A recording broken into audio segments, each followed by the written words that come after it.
প্রিয় দর্শক, আজ আমরা এমন একজনকে এক্সপোজ করব যিনি বিমানবন্দরের সংরক্ষিত এলাকার ভেতরে রেস্টুরেন্ট ব্যবসার আড়ালে স্বর্ণ চোরাচালান ও হুন্ডির এক রমরমা নেটওয়ার্ক গড়ে তুলেছেন। ফ্যাসিস্ট হাসিনার আমলে শেখ জুয়েল এবং শমী কায়সারের সহযোগিতায় হুন্ডি ও স্বর্ণ চোরাচালানে নেতৃত্ব দেয়া এই ব্যক্তির নাম হিফজুল আমিন চৌধুরী সাদি। একটি এয়ারলাইন্সের বিমানবালাদের মাধ্যমে স্বর্ণ পাচার করে দেশে নিয়ে আসেন সাদি। ঢাকা এবং সিলেটে বিমানবন্দরগুলোর ভেতরে রেস্টুরেন্ট ব্যবসার আড়ালে এই অপকর্ম করে আসছেন সাদি। বিস্তারিত চলুন দেখে নেওয়া যাক আজকের এই অনুসন্ধানী প্রতিবেদনে। প্রিয় দর্শক, ব্যবসায়ী হিফজুল আমিন চৌধুরী ওরফে সাদি ও মেহেদি আমিন চৌধুরী সম্পর্কে আপন দুভাই। কনভয় গ্রুপের কর্ণধার তারা।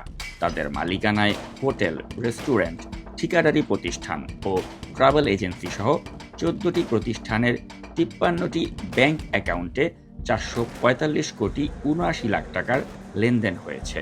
অস্বাভাবিক এই লেনদেনের আড়ালে অর্থ পাচারের তথ্য ও প্রমাণ পেয়েছে বাংলাদেশ ব্যাংকের ফাইন্যান্সিয়াল ইন্টেলিজেন্স ইউনিট বা BFIU। ঢাকার হযরত শাহজালাল আন্তর্জাতিক বিমানবন্দর কেন্দ্রিক অভিজাত রেস্টুরেন্ট সহ বিভিন্ন ব্যবসার আড়ালে তাদের বিরুদ্ধে অর্থ পাচারের অভিযোগ পাওয়া গিয়েছে। পাশাপাশি তাদের প্রতিষ্ঠান থেকে 23 কোটি টাকা সীমান্তবর্তী ও ফরেন রেমিটেন্স প্রবণ 18টি জেলায় পাঠানোর তথ্য পেয়েছে একটি গোয়েন্দা সংস্থা। সংস্থাটি একজন নায়িকার ব্যাংক অ্যাকাউন্টে বিপুল পরিমাণ অর্থ ট্রান্সফারের তথ্যও পেয়েছে। মানি লন্ডারিংয়ে একজন ব্যাংক কর্মকর্তারও যোগসাজশের প্রমাণ পাওয়া গিয়েছে। আলোচিত এই দুই ভাইয়ের মধ্যে হিফজুল আমিন চৌধুরী সাদির রয়েছে হযরত শাহজালাল আন্তর্জাতিক বিমানবন্দরের স্পাইস নামের একটি রেস্টুরেন্ট। বিমানবন্দরের ভেতরে এই স্পাইস রেস্টুরেন্টের আড়ালে স্বর্ণ পাচার ও অর্থ পাচারেরও অভিযোগ রয়েছে তার বিরুদ্ধে। সম্প্রতি একটি গোয়েন্দা সংস্থার প্রতিবেদন অনুযায়ী আওয়ামী সরকারের সাথে সখ্যতার কারণে হযরত শাহজালাল আন্তর্জাতিক বিমানবন্দরের ভেতর স্পাইস রেস্টুরেন্ট এবং সিলেটের ওসমানী আন্তর্জাতিক বিমানবন্দরের ভেতরে শীতল পার্টি লাউঞ্জ করার সুযোগ সহজেই মেলে যায় সাদির।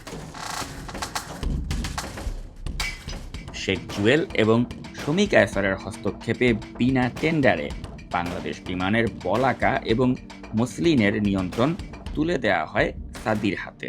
বিমানবন্দরের ভেতরে রেস্টুরেন্ট এবং লাউঞ্জ পরিচালনার কারণে সাদি বস্তায় ভরে বিভিন্ন পণ্য আনা নেয়া করে।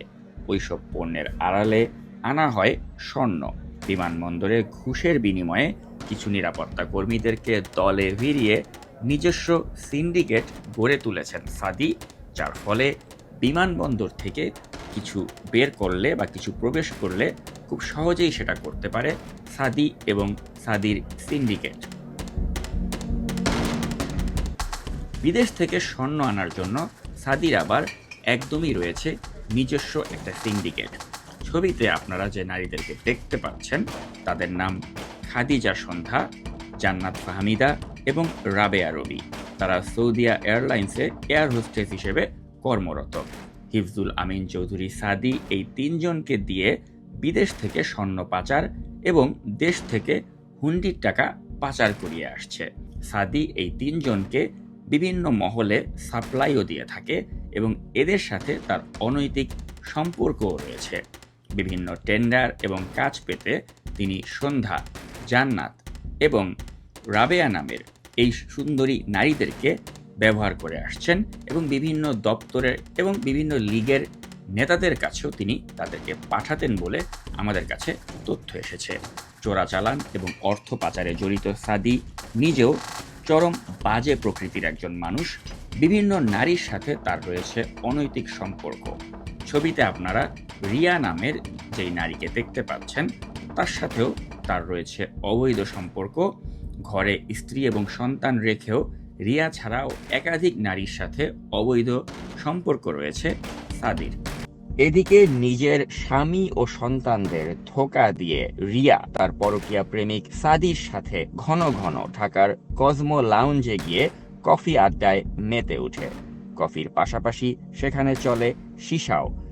আমরা জানতে পেরেছি এই সাদি এবং রিয়া তারা বসুন্ধরা আবাসিক এলাকাতে ঘন ঘন যাতায়াত করছে এবং একজন আরেকজনের সাথে পরকীয়া সম্পর্কে মেতে আছে।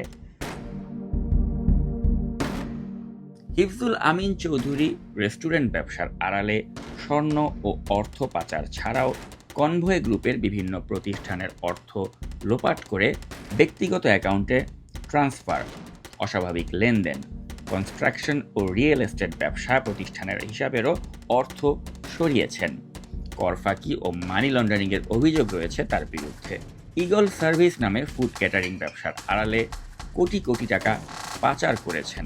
বাংলাদেশ ব্যাংকের ফাইন্যান্সিয়াল ইন্টেলিজেন্স ইউনিট এই হিফজুল আমিন চৌধুরী ওরফে সাদি এবং তার ভাইয়ের বিভিন্ন ব্যাংক অ্যাকাউন্টে অস্বাভাবিক লেনদেন এবং অর্থ পাচারের বিশদ প্রমাণ পেয়েছে এবং সেগুলো নিয়ে তারা তদন্ত করছে। আমরা জানতে পেরেছি নিউ ইয়র্ক শহরে সাদি তার পাচারকৃত অর্থে 10 থেকে 12টি বাড়ি ক্রয় করেছে। গত বছর শেখ হাসিনা পালিয়ে যাওয়ার পর শেখ জুয়েল এবং শমী কায়সারদের রাহুমুক্ত হয়েছে বিমানবন্দরের ভেতরের নানা ঠিকাদারি স্থাপনা। তবে এখনও নির্বিঘ্নে এবং নিরাপদে বিমানবন্দরের মতো সংরক্ষিত এলাকাতে শেখ জুয়েল এবং শমী কায়সারদের পক্ষ হতেই রেস্টুরেন্ট ব্যবসার আড়ালে স্বর্ণ এবং হুন্ডির রমরমা কারবার চালিয়ে যাচ্ছে এই সাদি। তার বিরুদ্ধে আইনানুগ ব্যবস্থা নেয়ার দাবি জানিয়ে শেষ করছি আজকের এই প্রতিবেদন। এতক্ষণ সাথে থাকার জন্য ধন্যবাদ।